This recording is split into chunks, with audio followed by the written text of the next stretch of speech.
Alors bonjour Régis, Bonjour Jacques. donc tu es magnétiseur Oui. et donc tu peux m'expliquer un petit peu ton parcours? Déjà merci de m'avoir invité sur la chaîne Spectral News TV pour parler de l'eau d'Ormuz. Ça dynamise les cellules, ça les régénère, donc il y a une sorte de jouvence, de renaissance. Ça enlève tout ce qui est problème de peau, ça enlève aussi les traitements contre le cancer, enfin ça diminue en fait les brûlures dues à la chimiothérapie. Ça rééquilibre au niveau du mental aussi. Je suis de profession magnétiseur, énergéticien dans le bien-être et maître Reiki. Et ma quête pour moi c'est découvrir une eau qui aurait des propriétés en fait curatives et énergétisantes et infinies, c'est-à-dire qu'on n'aurait pas besoin de la recharger, elle serait autonome, on pourrait la consommer sans modération et voilà, donc j'ai commencé, ça fait très longtemps d'ailleurs, parce que ma famille a un passé de guérisseur, de sourcier d'ailleurs, pas vraiment guérisseur, c'est plutôt des sourciers. Ils sont originaires de l'Ardèche, de Vasse-les-Bains, donc c'est une source thermale très connue. Et je pense qu'ils ont baigné dans cette eau qui est riche en minéraux dès le début. Donc de génération en génération, ça a évolué. Il y a beaucoup de magnétiseurs et beaucoup de radiesthésistes dans cette région de l'Ardèche, qui est également connue pour son côté ésotérique. Il y a beaucoup de sectes, il y a beaucoup de menhirs dans cette région-là. Et je pense qu'il y a donc des cultures, des civilisations qui ont dû se croiser dans cette région-là. Et c'est pas pour rien qu'ils ont choisi en fait l'Ardèche, enfin, la rivière, les gorges de l'Ardèche pour s'y établir. Il doit y avoir des secrets. Donc je suis en train de rechercher ces secrets à la nature humaine, quoi, sans vraiment trop chercher par le hasard, par la guidance comme ça. Et justement, le hasard m'a amené à découvrir cette eau. Je fabriquais déjà de l'eau, mais je n'étais pas encore satisfait. Donc je l'ai découvert par hasard sur Toulon, en assistant à une conférence. Et j'ai été séduit parce qu'en fait, on parle là de d'eau vivante. Une eau vivante, c'est une eau, comme l'eau en bouteille, alors ça c'est l'eau morte. Hein. Elle nous refroidit, elle nous hydrate, mais c'est tout. Ça ne va pas plus loin. Pour monter un peu en énergie, il faut mettre des sels minéraux. Donc il va falloir prendre de l'eau de source. Il faut enlever le plastique parce que c'est polluant. Et là, vous allez avoir une eau un peu plus au niveau vibratoire élevé. Mais ça ne va pas suffire. Alors on va les recharger avec des pierres, on va les recharger avec de la géométrie sacrée, on va recharger avec des intentions, des prières.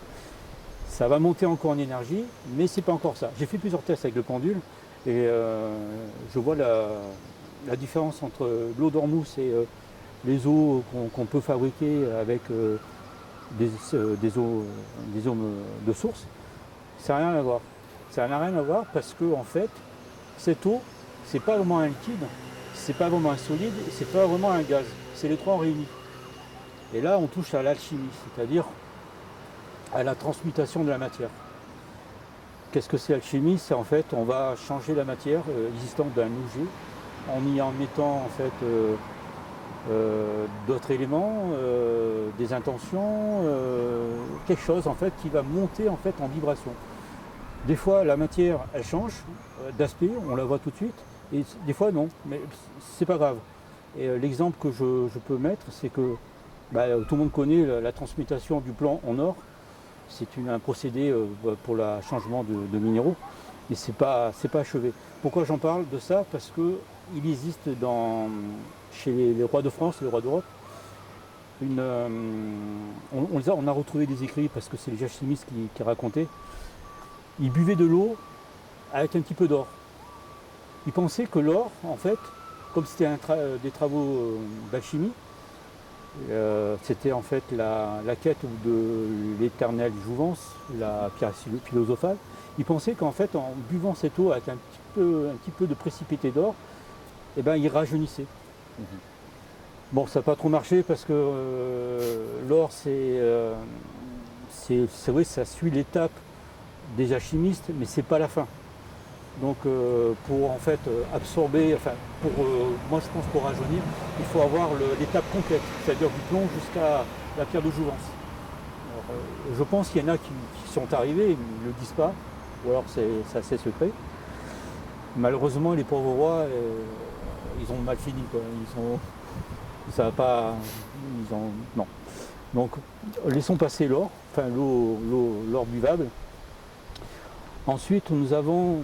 Alors je parle des eaux vivantes, hein, des eaux qui ont des énergies et des propriétés supérieures vibratoirement. Pour aller chercher ces eaux-là, en fait, il faut s'écarter du monde pollué.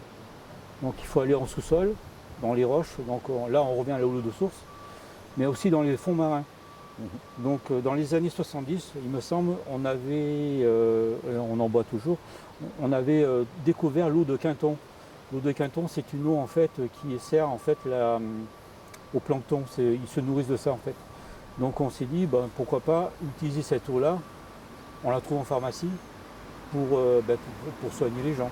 J'en ai bu, quand j'étais petit. Ma mère connaissait cette eau et dès que j'avais des examens où j'étais un peu en période de stress, où il fallait que je sois calme et reposé, je buvais ça.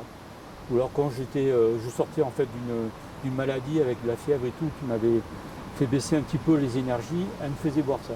Alors déjà quand j'étais petit, je buvais une eau, une eau dynamisée quoi.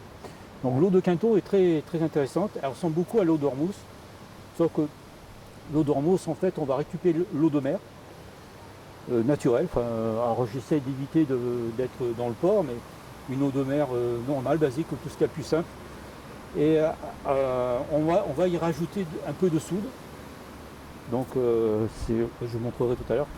Un peu de soude. Et en fait, ce mélange eau de mer soude, on va le laisser décanter pendant quelques jours, 3, 4, allez, 5 jours maximum. Et petit à petit, on va filtrer, on va enlever l'eau de mer et on va y rajouter l'eau qu'on souhaite, c'est-à-dire une eau énergétisée déjà, donc une eau riche en sels minéraux, pourquoi pas, même l'eau en bouteille, hein, très bien.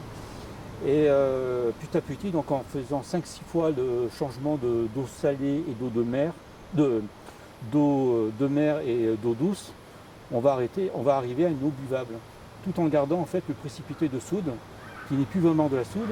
Elle a été mélangée en fait avec tous les composants de cette eau de mer, qui, je le rappelle, ce sont une composition monoatomique. Et le monoatomique, en fait, on le retrouve dans le composé de l'or, le composé de pas mal de minéraux. Donc là, nous sommes dans la pierre, dans le minéraux, on a du liquide, et la soude, en fait, c'est la petite touche alchimique qui va en fait faire basculer l'eau, cette eau d'eau mer, en une eau avec des propriétés vraiment, je l'ai vu au pendule, c'est phénoménal quoi. Donc je l'utilise en fait, je récupère l'eau en surface, je ne bois jamais le fond, il y en a certains qui le font apparemment. Moi je laisse la soude et dès qu'il n'y en a plus, je remets de l'eau, je complète. Et j'en fais boire à mes patients. Et en fait, les propriétés de cette eau-là, c'est-à-dire que ça dynamise les cellules, ça les régénère, donc il y a une sorte de jouvence, de renaissance. Ça enlève tout ce qui est problème de peau, ça enlève aussi les traitements contre le cancer, enfin ça diminue en fait les brûlures dues à la chimiothérapie. Ça rééquilibre au niveau du mental aussi, c'est vraiment complet. Voilà.